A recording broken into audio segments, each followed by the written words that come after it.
Oke, Assalamualaikum warahmatullahi wabarakatuh. And selamat datang kembali dengan saya Vito Yazir Sekolah. Pada hari ini mungkin saya akan sedikit menjelaskan tentang kekhalifan pertama atau dinasti pertama di Islam, yaitu dinasti Umayyah. Mungkin nama-nama dinasti ini sudah tak asing lagi kalian dengar. Tapi apakah asal-usulnya kalian tahu bagaimana dinasti ini berdiri? Tanpa panjang lebar, ikuti terus video ini. Ingat, ya sampai akhir dong, jangan setengah-setengah. Oke. Dinasti Umayyah merupakan pemerintah kaum muslim yang berkembang masa Khalifah Al-Rasyidin yang dimulai pada tahun 41 Hijriah atau kalau dibulatkan menjadi Masehi menjadi 661 Masehi. Dinasti Umayyah yang berpusat di Damaskus. Damaskus itu kalau nggak salah di Irak. Kalau salah dikoreksi, mohon dikoreksi di bawah. Berpusat di Damaskus mulai terjadinya peristiwa tahkim. Tahkim itu perang sifin. Apa itu perang sifin? Sudah saya jelaskan di video di Ali. Dilihat lagi videonya. Perang yang dimaksud untuk menentukan balas atas kematian Khalifah Utsman bin Affan semula akan dimenangkan oleh pihak Ali.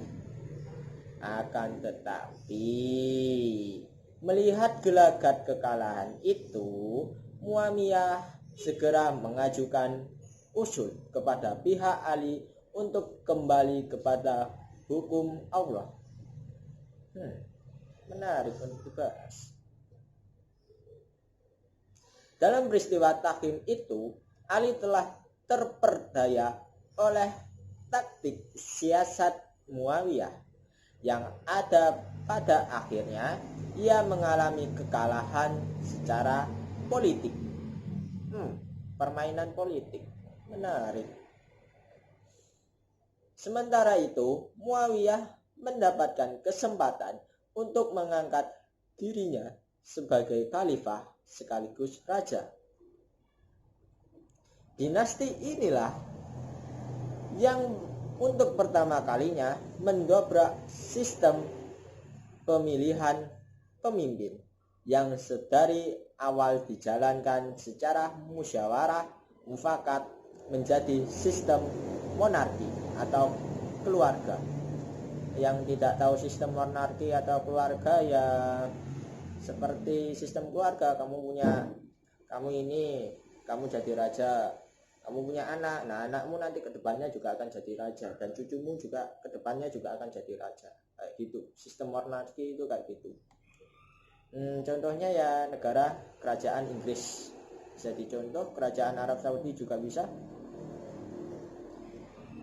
Peristiwa ini di masa kemudian menjadi awal munculnya pemahaman yang beragam dalam masalah teologi, termasuk 3 kekuatan kelompok yang sudah mulai muncul sejak akhir pemerintah Ali, yaitu Syiah, Muawiyah, Khawarij. Tiga-tiganya kayaknya sudah saya jelaskan di videonya Ali.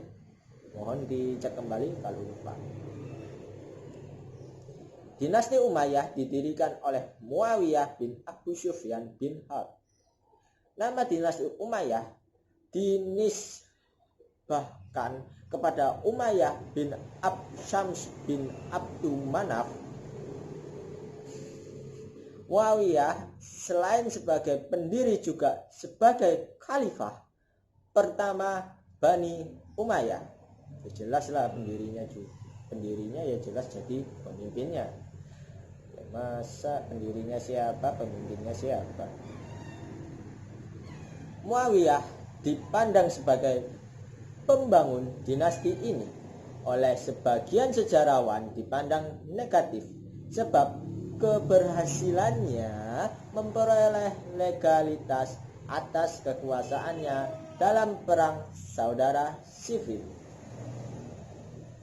Menarik. Terlepas dari itu, dalam diri Muawiyah terkumpul sifat-sifat seorang penguasa, politikus, dan administrator. Pada masa kekhalifahan Bani Umayyah terdapat beberapa khalifah yang sangat berpengaruh. Di antaranya ada Al-Walid bin Abdul Malik, Umar bin Abdul Aziz. Menarik. Di bawah kepemimpinan Al-Walid bin Abdul Malik, kekuasaan Islam meluas sampai Spanyol. Waduh, negaranya Real Madrid sama Barca. Atas peran pasukan yang dipimpin Tariq bin Ziyad. Bukan hanya itu, kekayaan kerajaan yang semakin menumpah ruah, sektor pembangunan sangat diutamakan. Pembangunan masjid-masjid, pabrik-pabrik, dan sumur digalakkan.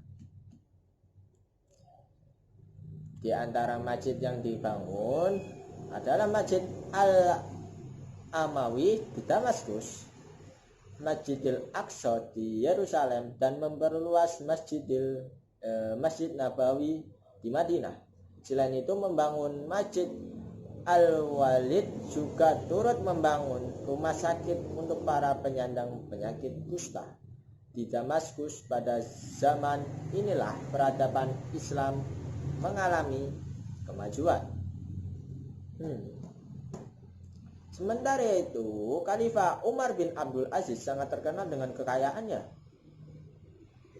Namun, setelah menjabat sebagai khalifah, beliau hidup dengan segala kesederhanaannya dan terkenal dengan sifat jujur dan adil. Selain terkenal dengan sifatnya, Umar bin Abdul Aziz juga terkenal dengan keluasan ilmunya, khususnya di bidang ilmu hadis.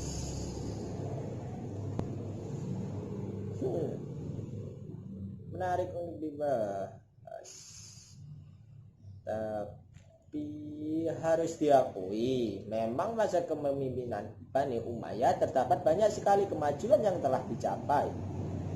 Dari kasus yang banyak sekali kemajuan yang dicapai pada umat Islam pada saat itu, dibalik dari konspirasi-konspirasi di belakangnya.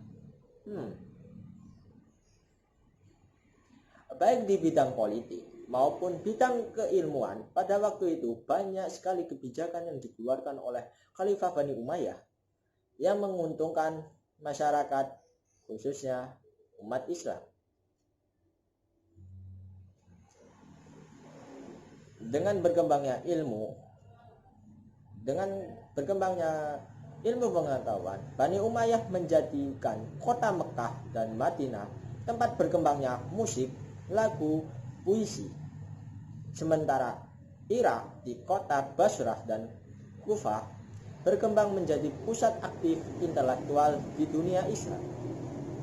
Sedangkan di Marbat, kota satelit di Damaskus, berkumpul para bujangga, filsuf, ulama, dan cendekiawan muslim lainnya.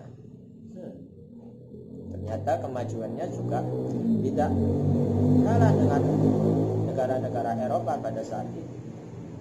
Banyak sekali bidang keilmuan yang berkembang saat itu. Di antaranya ilmu bahasa Arab, ilmu qiraat, ilmu hadis, ilmu fikih, sampai ilmu biografi yang sudah berkembang pada masa itu.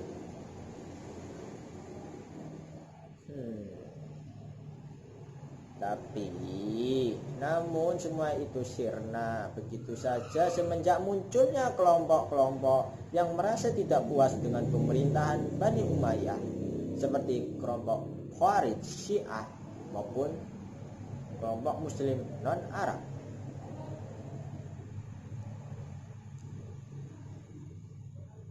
Tidak adanya kejelasan sistem dan ketentuan pengganti khalifah disinyalir sangat kuat menjadi dalih ketidakpuasan tersebut. Ditambah lagi, tidak ada niat ataupun sikap untuk menggalang persatuan menjadi hal paling krusial, sehingga antara kedua belah pihak yang bersaing malah semakin meruncing menuju konflik. Bukan hanya itu saja, sikap bermewah-mewahan menjadi keluarga di lingkungan khalifah membuat mereka tidak mampu menanggung beban negara yang sangat berat. Terlebih terbunuhnya Khalifah Marwan bin Muhammad oleh tentara Abbasiyah di kampung daerah Bani Su'aib menjadi tanda berakhirnya dinasti Umayyah. Ternyata dinasti Bani Umayyah menarik untuk dibahas, tapi saya akan membahasnya secara singkat aja di video ini. Jika ada pertanyaan ataupun masukan, silakan bertanya di bawah.